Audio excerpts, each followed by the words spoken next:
Las opiniones expresadas en este programa son responsabilidad de quienes las emiten y no reflejan la posición del canal del Congreso. Qué gusto saludarlos, bienvenidos a Vértice Internacional, soy Rina Musali y ya estamos listos para descifrar las claves de la política global y sus impactos para México. A 2 meses del estallido de la guerra entre Estados Unidos e Israel en contra de Irán y después de una serie de negociaciones fallidas en materia diplomática y de un cese al fuego extendido, es que en el programa de hoy nos preguntamos sobre la evolución de la guerra y de los puntos de fricción más álgidos entre Washington y Teherán. Pero ¿habrá una salida pronta al conflicto o regresaremos a las hostilidades y a los ataques bélicos? ¿Qué acuerdo puede haber en materia del programa nuclear de Irán y del programa de misiles balísticos?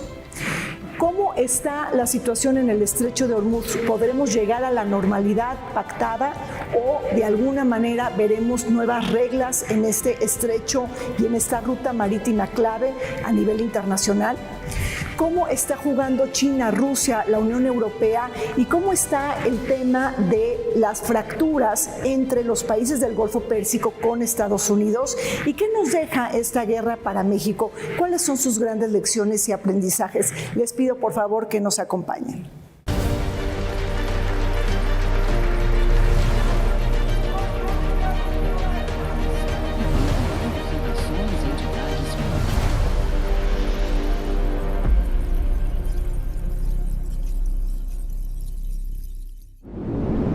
Después de 40 días de guerra, un cese al fuego y una ronda negociadora celebrada en Pakistán, los objetivos que guiaron la operación Furia Épica en contra de la República Islámica de Irán no han sido alcanzados. Cambiar el régimen político, eliminar el programa nuclear, suprimir el programa de misiles balísticos y frenar la exportación de la revolución chiita y su red de milicias en el exterior.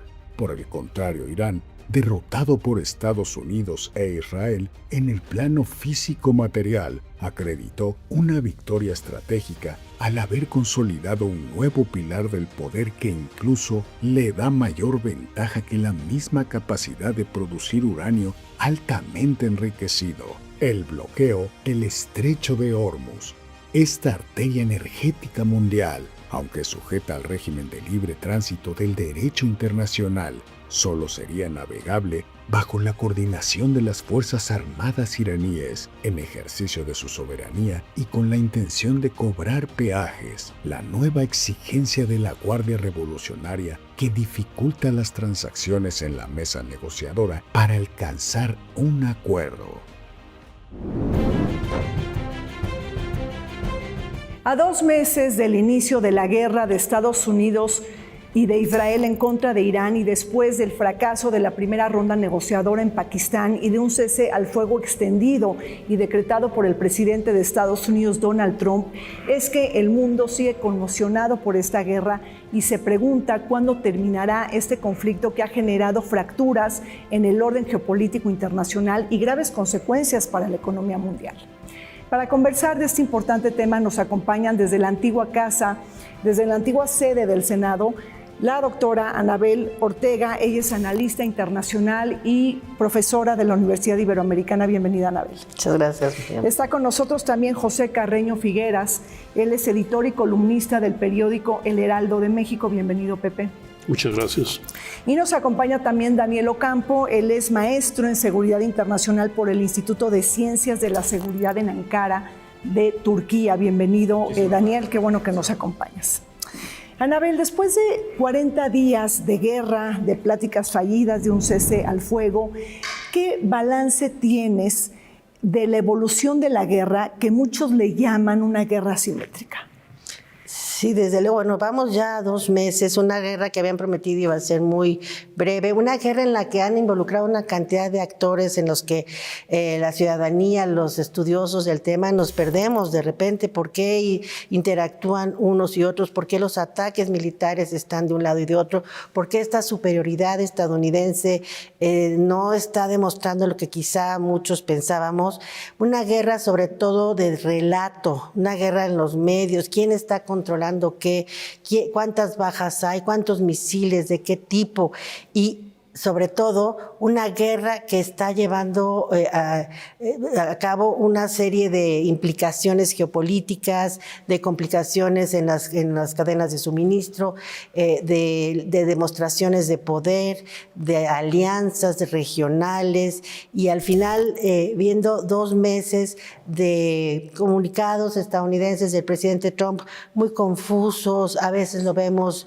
irascible, desesperado, y de repente pensamos, bueno, ya quizá va a llegar una mesa de negociación, van a conversar y vuelve a suceder algún tema. Entonces, son 2 meses en que hemos estado observando todo el problema geopolítico, pero que hoy día sí ya hay un impacto económico muy complicado. Vemos los precios del petróleo, hablábamos antes de iniciar el programa, de cuando ya llega al ciudadano en nuestros precios de gasolina, los precios de los alimentos, etcétera. Ya hay informes, ¿no?, de varias consultoras financieras internacionales de lo que puede ser incluso el impacto en los alimentos. Entonces, una guerra distinta, con muchos actores, siempre el Medio Oriente, y grandes perdedores, y hay que decirlo, grandes perdedores en la escena como Ucrania, como Palestina, todos estos que son temas que se dejan de observar por todo lo que está pasando.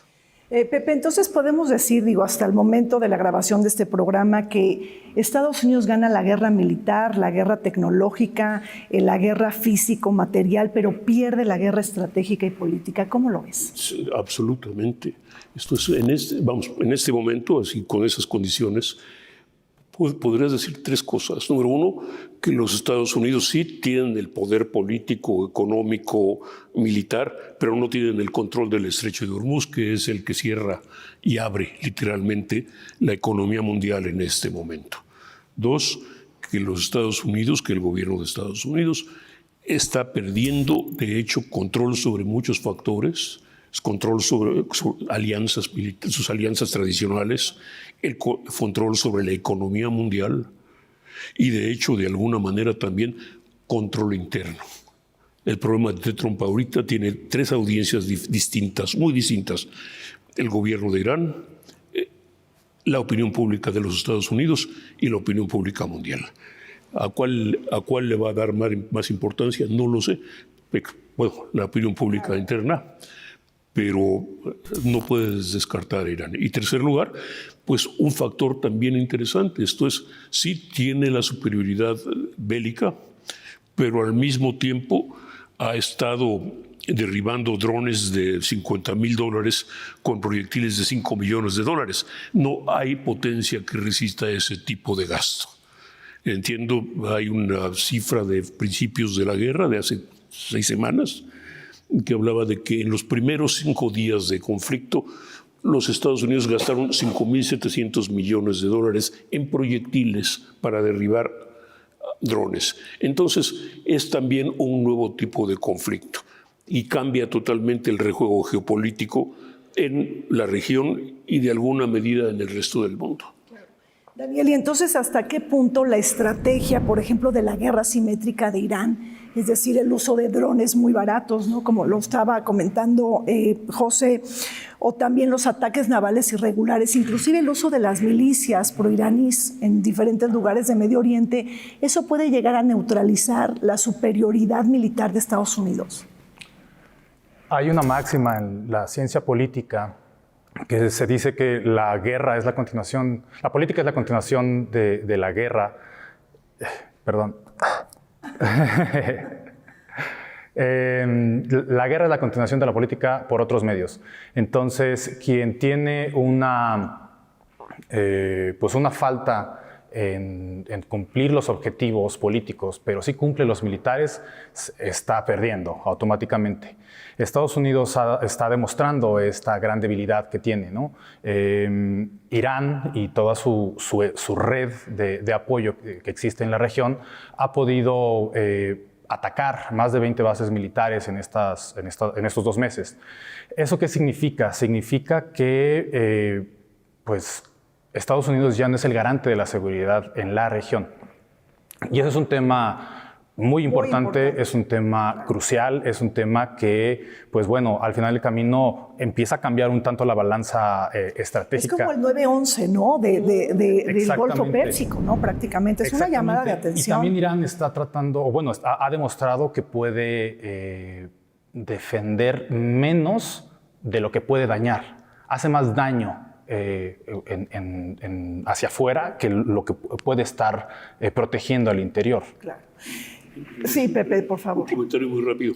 En alguna medida lo que está demostrando, Irán está jugando una carta muy interesante, la resistencia, la resiliencia. El gobierno iraní está jugando a que puede resistir más y tolerar más dolor, valga la expresión, que la presión que puede resistir el gobierno Trump. El gobierno Trump tiene que enfrentar, o teóricamente debe enfrentar, un voto sobre la guerra en las próximas 2 semanas del Congreso de Estados Unidos, que por ley, después de 2 meses de conflicto, el Congreso tiene que autorizar guerra, que es un tema importante. Segundo lugar, 67% o algo así de la opinión pública de los Estados Unidos está en contra de la guerra. Es decir, ¿cuánto tiempo va a poder aguantar una campaña bélica contra la que la inmensa mayoría de los estadounidenses se opone? Y esto elecciones intermedias.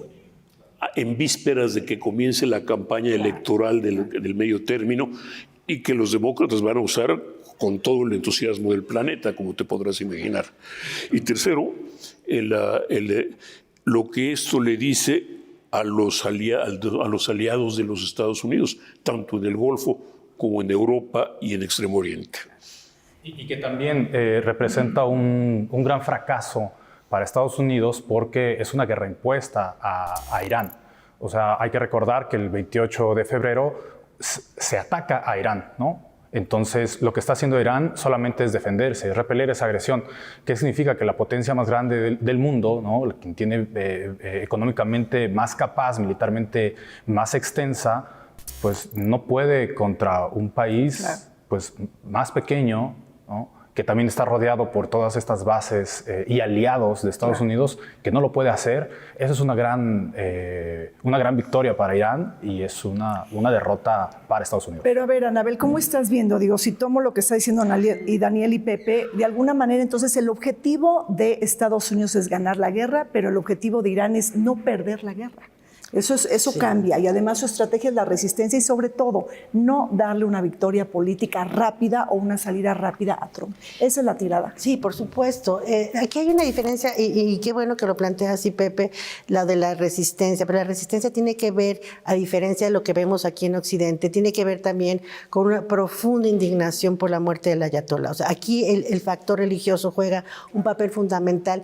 Eso no solo los hace resistentes, sino les da resiliencia, y esa resiliencia es con la que seguramente los estadounidenses no tendrían, porque tienen una visión mucho más pragmática de los hechos del día a día, lo que decíamos de su economía cotidiana. Entonces aquí Irán, por supuesto, tiene todas las posibilidades de resistir, siendo resilientes. No tenemos mucha información de cómo está la opinión pública en Irán, es difícil saber, pero por supuesto en términos religiosos sí hay un apoyo a estas fuerzas. Hay un ayatolá que todavía no aparece, que es importante, y para la población en general entender que es muy importante para ellos, es su líder religioso más importante. No estamos hablando de los gobiernos.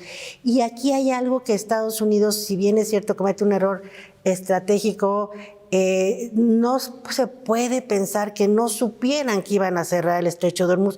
La amenaza ha sido permanente, es muy predecible.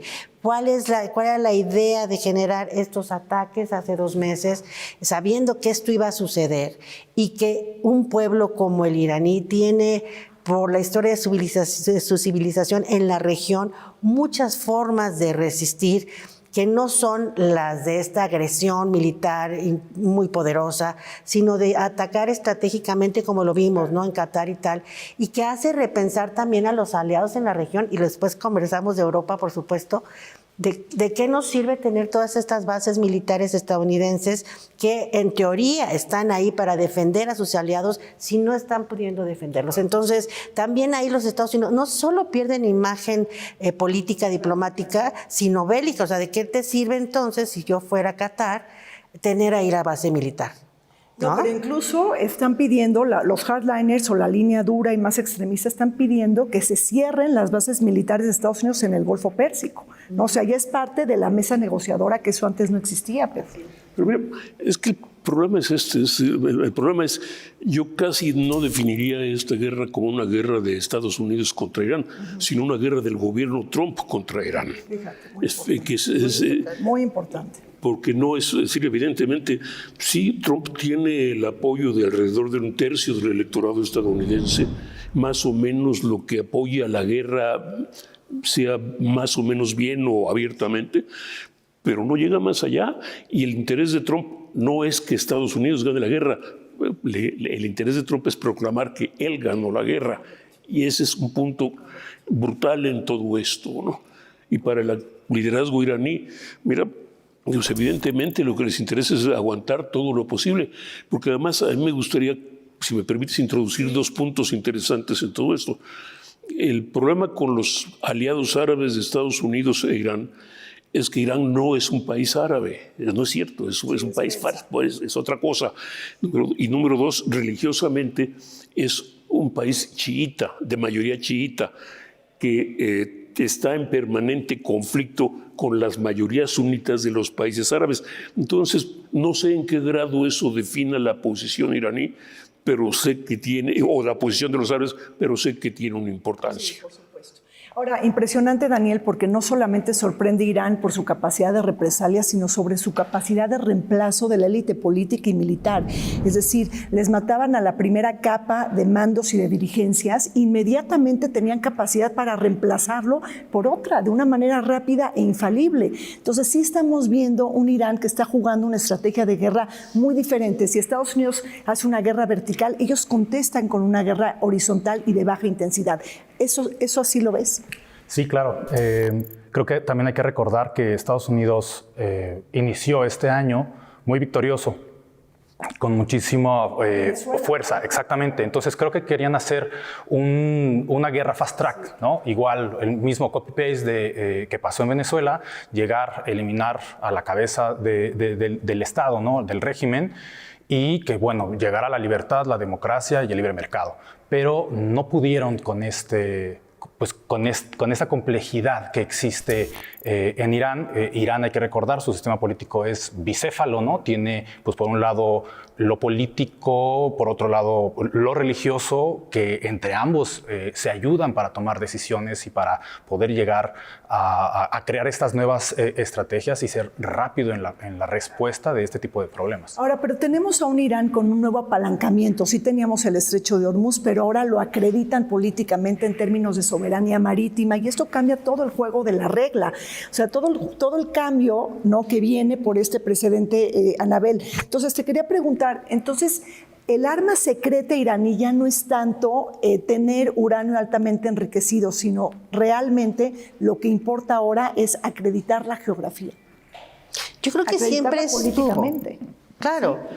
Yo creo que siempre estuvo en la geografía y también se mencionaba, de hecho, su presencia tan relevante no siendo un pueblo árabe, o sea, manteniendo su permanencia como gran civilización y teniendo aliados en ciertas regiones. Y la importancia geográfica, como lo mencionaba hace unos momentos, siempre era predecible. Si había un ataque, podrían cerrar el estrecho de Hormuz. Pero no era predecible que iban a cobrarte peaje de $2 millones por embarcación. Eso es lo que está cambiando. En ese sentido, ¿no? pero pero la inteligencia estadounidense no podría ser tan ingenuo, sabiendo que esa iba a ser la respuesta. Sí. Quizá otro tipo, como bien lo mencionas, de ataques horizontales a los aliados, pues obviamente era también algo que conocían, pero de lo que era seguro es que podían cerrar el estrecho de Hormuz. Sí. Y en ese sentido tendrían que haber tenido otro tipo de visión de lo que iba a ser la respuesta.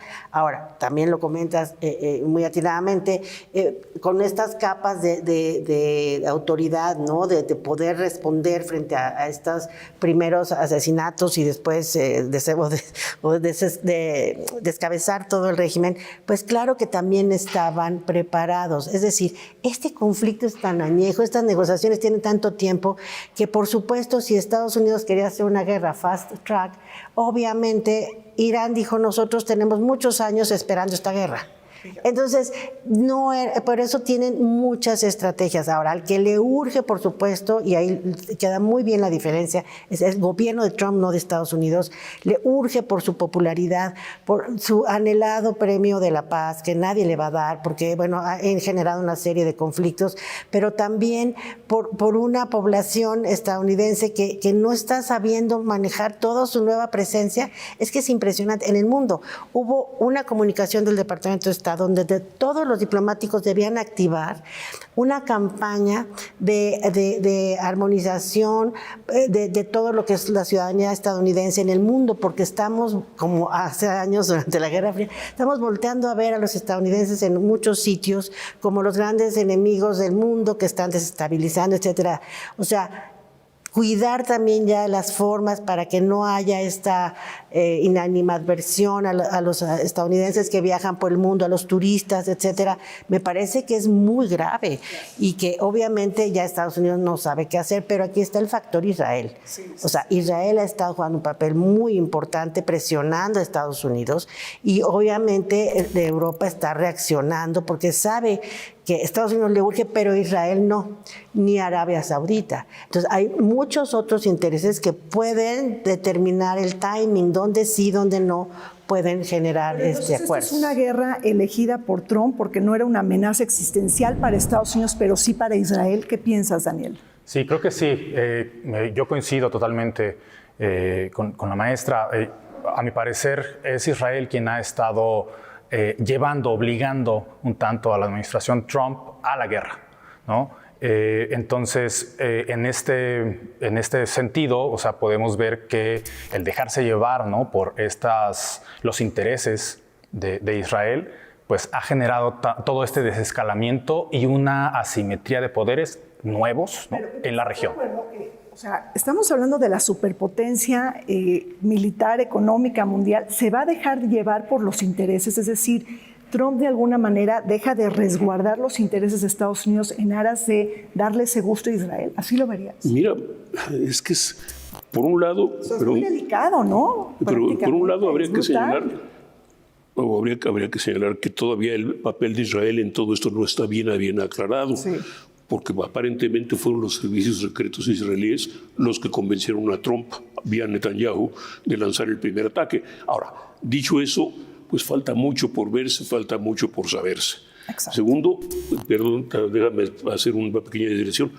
El gobierno iraní es el atacado y el ataque estadounidense es intolerable, inaceptable legalmente, pero el gobierno iraní no es ningún angelito, no es ningún inocente, es bastante dictatorial en todo este caso. Las protestas, ahora, todo. Dicho todo esto, es decir, una guerra en la que no hay inocentes, un conflicto en el que hay inocentes, pues los Estados Unidos se enfrentan lo que algunos comienzan a definir como el principio de su decadencia. Y esto implica, para empezar, que el orden político, económico que impusieron durante los últimos 80 años o 90 años pasa a un segundo plano, totalmente, queda, para no decir que destrozado. Segundo, su propuesta durante siglos fue la libertad de navegación, a como diera lugar. Ellos mantuvieron, valga la expresión, se abrogaron la responsabilidad de mantener abiertos todos los estrechos, los puntos de navegación estrechos del mundo, incluyendo el de Hormuz, y ahora son los que los están bloqueando. Y en tercer lugar, para hacerlo, están dejando de lado muchos de sus, para no decir que todos, muchos de sus compromisos en el resto del mundo y tratando de arrastrar, por ejemplo, a Europa a una operación militar en la que no consultó a los europeos y no les pidió el concurso para hacerlo. Déjame hacer una cuestión muy rápida. Cuando la guerra contra Irak, de Kuwait, por la invasión de Kuwait, el gobierno del entonces presidente George H.W. Bush pasó prácticamente 3 o 4 meses en campaña, haciendo una campaña de concientización, de relaciones públicas, de información al público estadounidense. Cuando llegaron al conflicto como tal, estaban absolutamente convencidos de que estaban en lo correcto.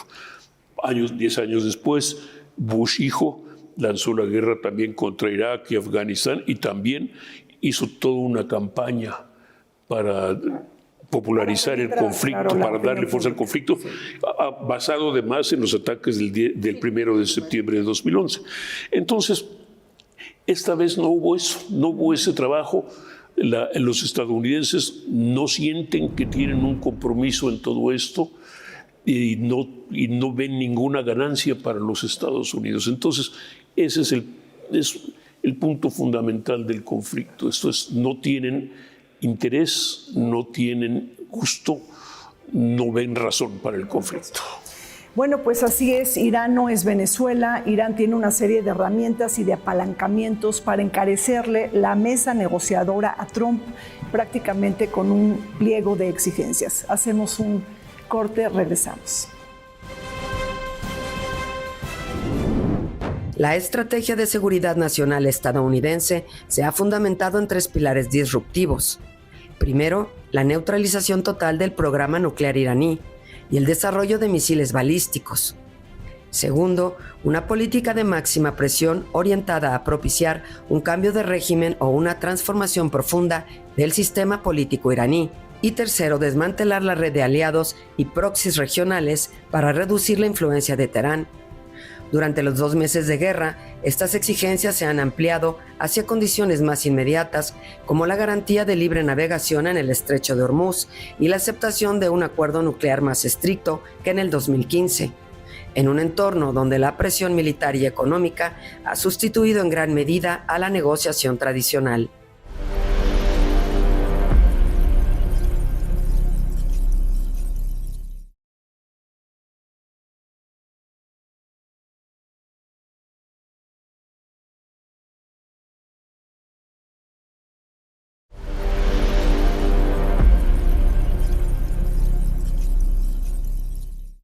La guerra entre Estados Unidos e Irán ofrece lecciones claves sobre la naturaleza de los conflictos híbridos y asimétricos en el siglo XXI. Pese a la abrumadora superioridad militar, el dominio tecnológico y la capacidad de fuego de la Unión Americana, Washington no ha logrado encauzar el conflicto bajo sus propios términos ni imponer plenamente sus intereses. La necesidad de pactar una salida negociada evidencia los límites del poder convencional frente a un adversario que, aunque militarmente inferior, ha sabido explotar la ventaja geográfica que le ofrece el estrecho de Hormuz y sostenerse mediante estrategias de desgaste.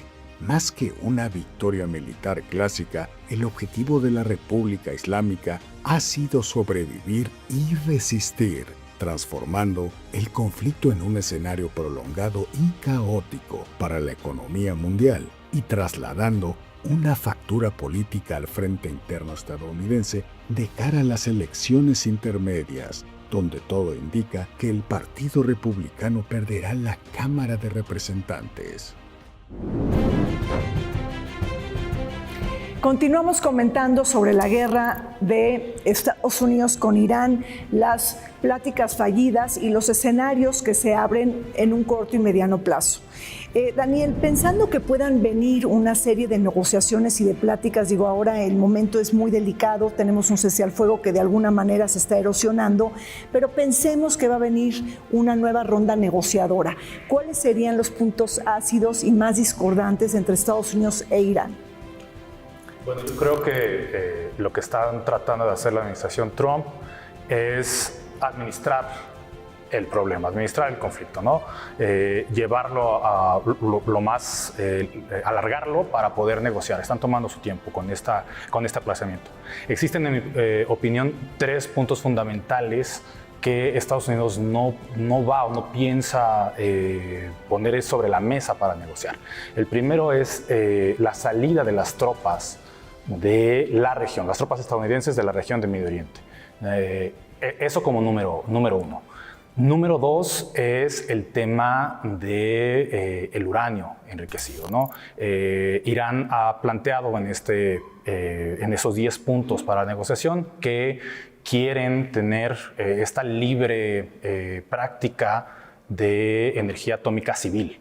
Entonces, creo que eso no va a poder negociarse o no va a querer negociarse en este conflicto, ¿no?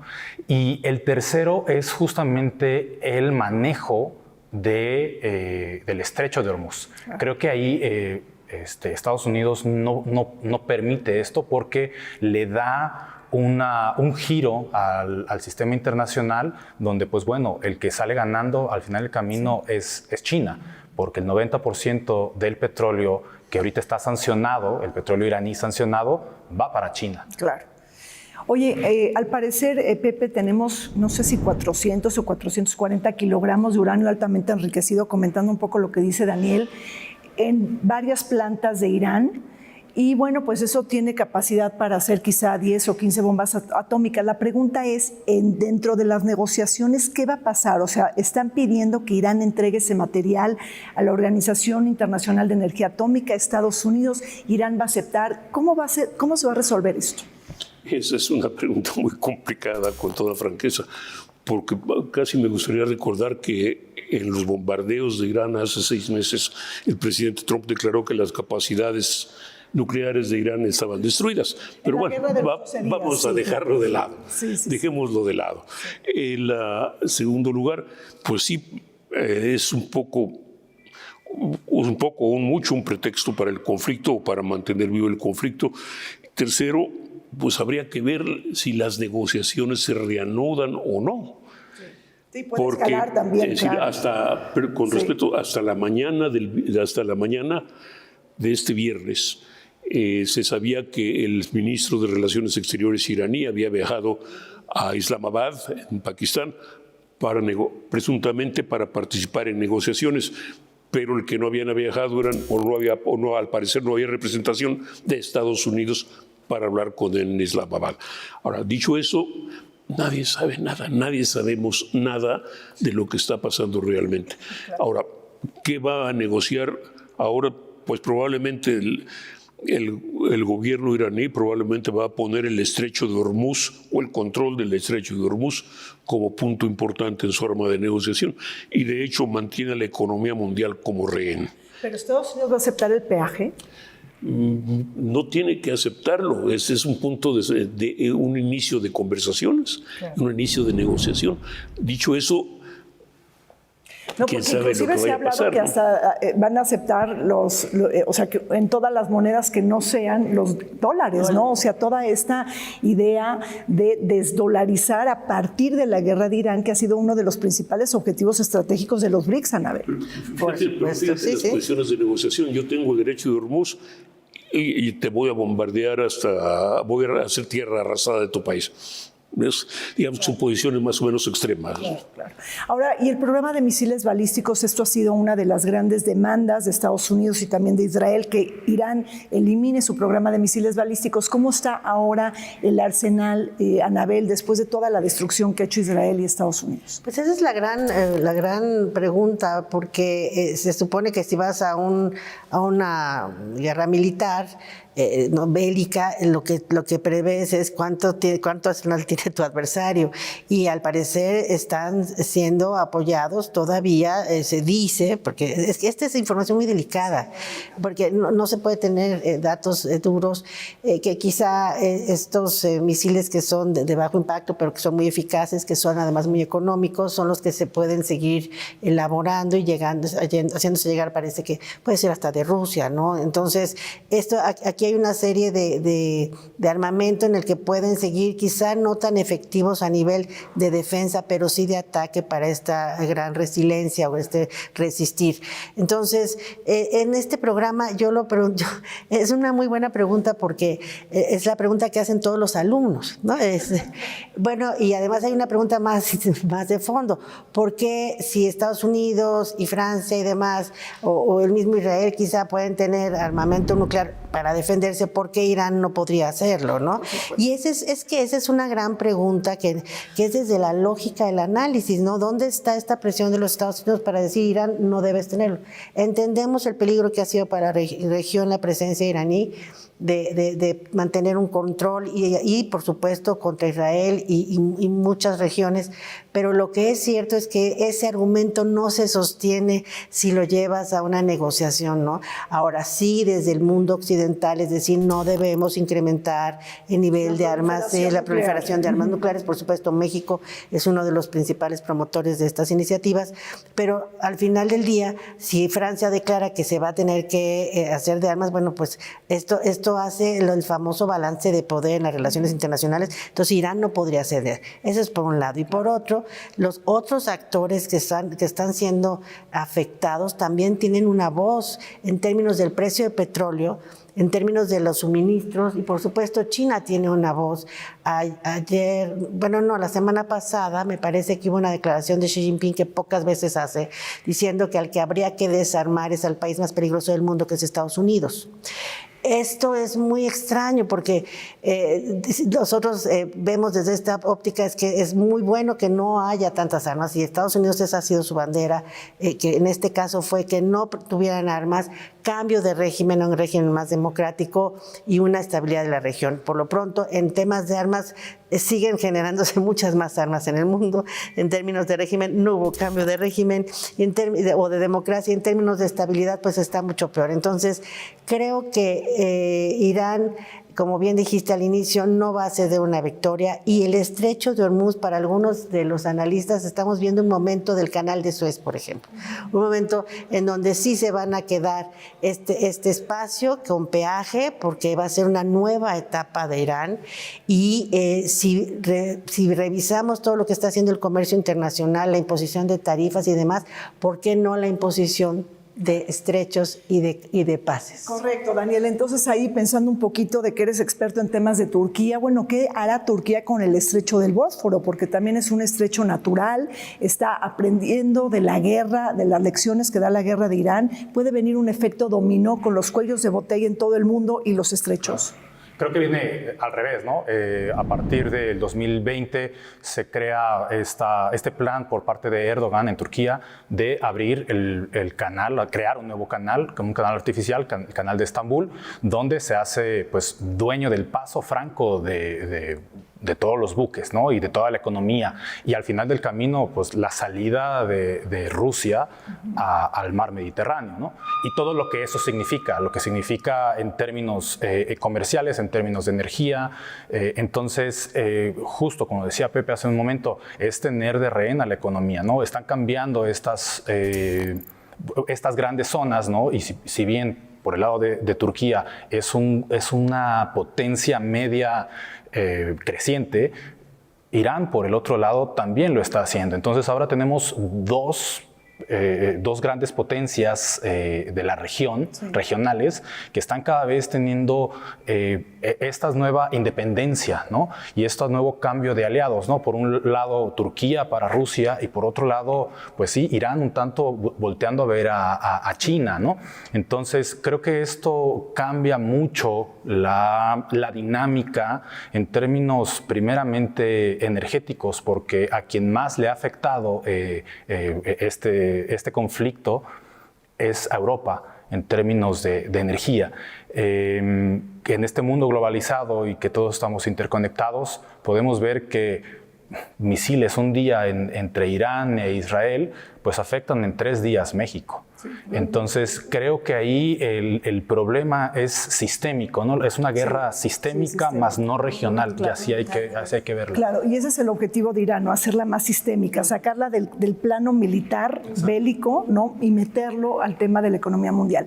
Pepe, ¿con quién está verdaderamente negociando Estados Unidos? ¿Con los hardliners, con los moderados? Digo, que es delicado hablar de moderados, pero bueno, podemos hablar quizá mejor de los pragmáticos, ¿no? O sea, teníamos al presidente del Parlamento de Irán, Galibaf, tenemos a Pezeshkian, que es el presidente de Irán, y bueno, también tenemos a Arghachi, que era el tradicional negociador del programa nuclear. ¿Tienen ellos poder de mando o el poder de mando está en la Guardia Revolucionaria? Esa es otra vez una gran pregunta. Lo que sabemos es que la Guardia Revolucionaria es la que tiene ahorita el sartén por el mango, por decirlo de esa manera, de acuerdo con la información que tenemos. El poder civil, en alguna manera, el Ayatollah Jamenei, luego su hijo, han sido muy afectados. El poder civil como tal, Jamenei muerto, por supuesto, y el hijo también, han sido muy afectados por los ataques israelíes. Entonces lo que quedan son los duros, la línea dura. Se habla de un conflicto entre el ejército y la Guardia Revolucionaria, pero la Guardia Revolucionaria parece ser la que tiene mayor peso en este momento, ¿no? También es el principal organismo represor del país, además. Con lo cual, es la Guardia Revolucionaria la que parece que tiene el mando. En la disputa de facciones. Y tiene un asesor, por decirlo de esa forma, tiene una asesoría política o una visión que no es menor, porque ellos están otra vez apostando a que resisten más que el gobierno Trump, que enfrenta muchas presiones políticas. Oye, Pepe, la verdad quiero explotar tu conocimiento sobre Estados Unidos porque eres un experto de los temas de Estados Unidos. Un posible acuerdo de Trump con Irán en materia de programa nuclear pudiera ser inferior a lo que acordó Obama en el 2015. Mira, O sea, te lo tenía que preguntar, mira, ni modo. ese es un punto que está a debate. Sí, porque además Trump todo el tiempo está hablando de eso, ¿no? Que está a debate porque en términos reales, y este es un punto de debate en Estados Unidos, el programa de Obama, la propuesta de Obama, el acuerdo de Obama, se dio a cambio de $400 millones. Y Trump lo criticó a morir durante su campaña, su primera campaña electoral, etcétera. Lo criticó a morir. Y ahora un acuerdo de ese tipo podría costar $20 mil millones. Con lo cual, el problema de Trump va a ser cómo presentar eso como un triunfo, si es que puede presentarlo como triunfo. Esa es la verdadera, es el gran punto político en este caso. Ahora, Daniel, de fracasar las negociaciones, ¿qué opciones de escalada bélica hay? Es decir, ¿qué está pensando Estados Unidos para enfrentar a Irán en ese sentido? O sea, si fracasan las negociaciones. O sea, regresamos a las hostilidades, ¿qué opciones hay en la mesa? Creo que por ser, justo como lo comentaba hace un momento, un sistema interconectado globalmente, es catastrófico, ¿no? Para todos nosotros, ¿no? Para todos los que vivimos en este planeta, presentar o presenciar un conflicto, el escalamiento a conflictos, ¿no? En términos económicos, como lo mencionaba, ¿no? Porque nos afecta en el día a día. Si bien, ¿no? Regresando a los comentarios que hacía Pepe hace un momento, el material bélico, ¿no? La capacidad bélica estadounidense se ha visto mermada, eso es cierto, ¿no? Parte de esta extensión de la paz, ¿no? Entre estos dos agentes, pues creo que ha generado ese repliegue para, pues, saberse cada quien, hacer conteo, ¿no? De cuánto se tiene, cuáles son las capacidades. Pero yo no creo que sea viable, ¿no?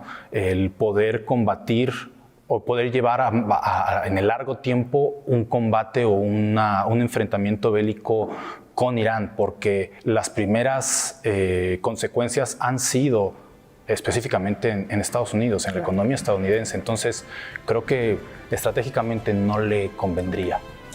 Bueno, pues así es, las guerras son espirales que uno no puede controlar y que generan una serie de imprevistos y de frentes inesperados. Hacemos una pausa, regresamos. El papel de Pakistán ha sido central como mediador, posicionándose como puente diplomático entre Washington y Teherán. Islamabad no solo facilitó el cese al fuego inicial, sino que ha impulsado su extensión para permitir nuevas rondas de negociación en su territorio encabezadas por J.D. Vance y Steve Witkoff por parte de Estados Unidos, y Mohammad Bagher Khalibaf y Abbas Aragil por parte de Irán. En paralelo, China ha jugado un rol más discreto pero relevante. Ha promovido la desescalada diplomática respaldando y presionando indirectamente a Irán. Ello busca asegurar sus intereses energéticos, beneficiándose incluso del reacomodo del mercado petrolero y del debilitamiento relativo de la posición estadounidense.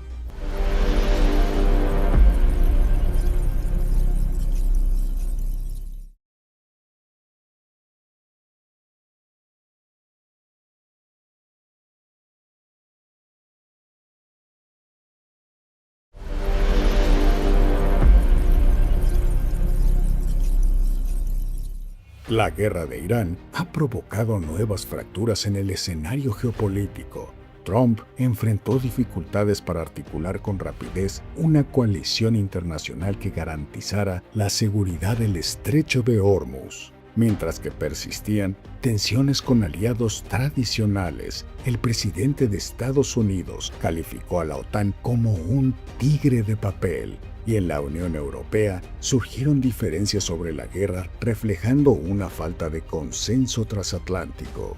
En contraste, Rusia ha encontrado oportunidades en el reacomodo del mercado energético internacional, beneficiándose de altos precios del petróleo y gas. Al mismo tiempo, China, pese a enfrentar presiones económicas internas, busca capitalizar el desgaste político estadounidense para afianzar su estatus de potencia ascendente y proyectarse como un socio fiable en el sistema internacional. Además, el gigante asiático no pierde oportunidad para evaluar en condiciones reales las capacidades militares, tecnológicas, operativas y estratégicas de su principal adversario. Continuamos analizando la guerra de Estados Unidos con Irán, estos 40 días de guerra y esta extensión de cese al fuego. Daniel, toda guerra genera fracturas políticas, pero ¿cómo estás evaluando la alianza de Estados Unidos con los países del Golfo Pérsico, sobre todo de mayoría sunita? ¿Qué lecciones le deja la guerra y qué hallazgos hay en los que pues tienen que aprender? Creo que la gran lección es que a pesar de todos los acuerdos militares y de cooperación que tiene Estados Unidos con los países del Golfo Pérsico, no han servido de nada. Ese es el gran punto a entender, la gran desilusión regional, ¿no? Que Estados Unidos no pudo, ¿no? A pesar de que Arabia Saudita, por ejemplo, tiene millones de dólares en contratos militares, no sirvieron de nada, no pudieron defender su territorio, ¿no? Entonces, ese por un lado. Por el otro... ¿Van a buscar autonomía estratégica? ¿Dónde van a buscar su paraguas de seguridad? ¿Van a buscar una proliferación nuclear? O sea, todo esto se mueve. Han exigido esta defensa. Por ejemplo, hay que recordar que Arabia Saudita tiene un acuerdo de protección con Pakistán, que es donde se están llevando estas negociaciones de paz. Entonces, armas nucleares, Pakistán. Exactamente, tiene armas nucleares y está vinculado Pakistán en caso de que se ataque el territorio saudí a poder atacar. Entonces, ¿atacaría Pakistán a Irán? No lo sé. Entonces, creo que la balanza se está generando más al oriente.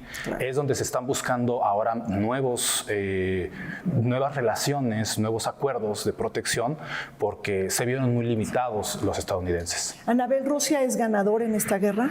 Absolutamente, le quitaron, para poder abastecer la economía global del petróleo y gas, le quitaron las sanciones de Estados Unidos a Rusia, que habían sido por la agresión a Ucrania, y bueno, hoy Rusia está vendiendo petróleo.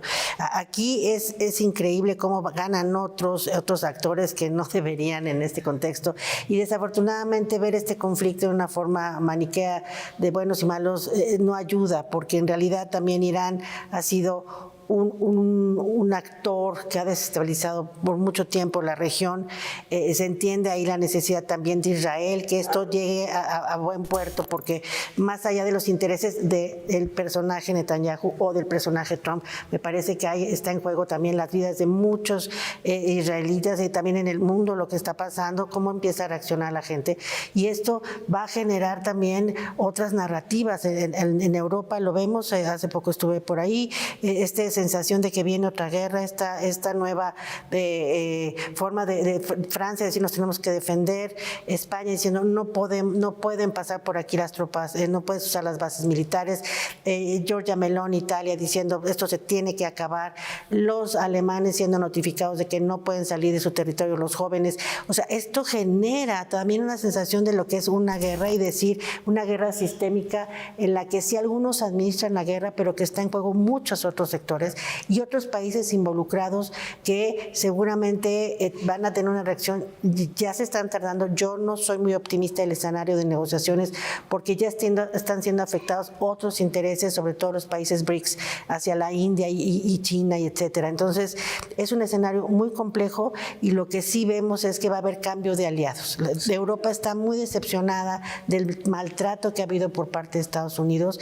Incluso Marco Rubio en la conferencia de Berlín reciente trató de limar asperezas de la conferencia anterior de J.D. Vance, donde atacó mucho a la Unión Europea.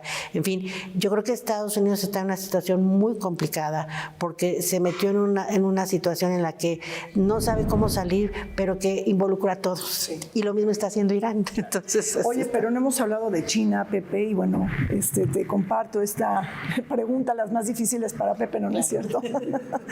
Oye, ¿la guerra de Irán consolida el ascenso de China como superpotencia? Mira, muchos piensan que el verdadero ganador de esta guerra es China. Primero, porque es el país que parece menos afectado en términos de limitaciones energéticas, tiene una reserva estratégica de petróleo extraordinariamente grande. Segundo, se presenta como la cara de, pues, como el rostro de la normalidad, el rostro de la temperancia, el rostro negociador, el que está tratando de llegar a alcances, aunque al mismo tiempo, dicen los americanos, está pasando la información de inteligencia por debajo del agua a los iraníes, igual que Rusia. En tercer lugar, pues evidentemente, en un conflicto bélico en el que Estados Unidos es visto como el gran agresor, pues al margen de cualquier otra situación, muchas miradas se van a dirigir hacia China. Ahora, ¿cuánto tiempo durará esto? Pues China tendrá que manejar sus cartas con bastante cuidado también. Pero, por lo pronto, yo creo que es el ganador. Porque además, si me permites, mientras China no tiene problemas aparentemente mayores, aunque su economía parecería que enfrenta ya algunas dificultades, no está en la situación de Corea del Sur o de Japón o de Australia o incluso de la India, que sí enfrentan ya problemas inmediatos por la falta de petróleo. La sequía de petróleo, claro. Ahora, pero también interesante porque la guerra, nadie puede estar de acuerdo con la guerra, pero en términos geopolíticos, militares, bélicos, da revelaciones, ¿no? Nos revela conocimiento. Por ejemplo, pues la guerra también es un laboratorio, Daniel. China está aprendiendo en tiempo real sobre todo el accionar de su principal adversario geopolítico. Exacto, y hay que decirlo. China ayudó al inicio de este conflicto a Irán, ¿no? Al compartir con Irán, pues toda esta inteligencia, ¿no? Por parte desde el aire, ¿no? Saber cuándo y dónde y a qué distancia venían los ataques. Entonces, esto nos está llevando también a una nueva revolución industrial en términos bélicos, ¿no? El uso, como se decía hace un momento, el uso de los drones. ¿Cuánto te cuesta ahora crear un dron, ¿no? De un par de miles de dólares contra misiles balísticos de millones de dólares? Entonces, creo que ese también es un aprendizaje que toda la región, no solo China, toda la región, ¿no? Lo está viendo, lo aprendieron en Ucrania, entre el conflicto con Ucrania y Rusia, se aprendió con Gaza y ahora con esto es cada vez una práctica empírica, ¿no? Que lo estamos viendo día a día. Bueno, ya para terminar, no nos podemos despedir si no hablamos un poquito de México. Anabel, pues la guerra no es lejana a México. ¿Cómo está afectando? ¿Qué impactos ves en la economía y en la seguridad energética? Pues desde luego el impacto se ha hecho sentir, los precios de las gasolinas, la economía de México, el tema de energéticos, sabemos que ha habido mucha complejidad en mantener el IEPS, ¿no? Bajarlo, subirlo para que haya acuerdos con gasolineros para una competencia leal. Y bueno, de apoyo a la economía familiar, pero la presidenta Sheinbaum está enfrentando una situación muy difícil porque justo también está basado, si bien no está del todo petrolizada nuestra economía, bueno, pues parte de la apuesta de esta soberanía energética pues se ve comprometida en todo lo que se ha invertido para ello, ¿no? Entonces, ese es por un lado, y desde luego la economía pues puede, a nivel global, está generando la inflación, vemos hoy cada vez los precios más altos y una posición en términos de política exterior mucho más compleja, gracias a nuestra tradición diplomática de neutralidad y de proponer siempre las mesas por la paz, nos ha ayudado a no tenernos que pronunciar en estos momentos.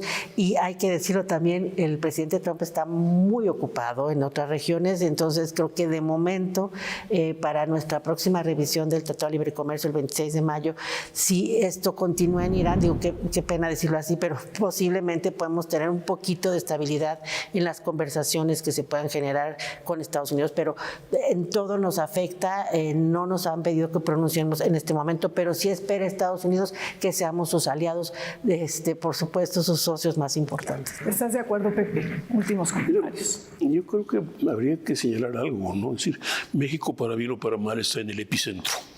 Estamos tan cerca de Estados Unidos, tan ligados con Estados Unidos social, económica, geográficamente, que cualquier cosa que pase ahí nos afecta.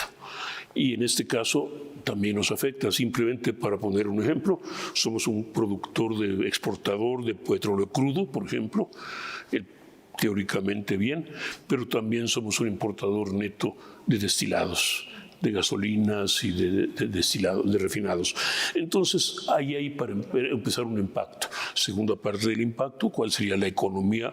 ¿Cuál va a ser el golpe en la economía de los Estados Unidos? Principalmente con un presidente que cree más en aranceles que en inversión económica y que es, en pocas palabras, que no sabe de economía o de comercio. Entonces es complicado decir cuál va a ser el costo en el corto, mediano plazo, no lo sé. Yo quiero pensar que el sector pensante de los Estados Unidos, incluso el Partido Republicano, se va a imponer que vamos a llegar a un acuerdo a la prolongación del TEMEC y todo esto, que vamos a llegar a algún tipo de entendimiento de una serie de cosas, pero pues el señor Trump es un factor desconocido. Bueno, pues así es. México no es un país asintomático de la guerra entre Estados Unidos e Irán. La guerra nos afecta y además pues tenemos que estar pendientes de todos los desdobles y de todas las lecciones que nos deja la guerra.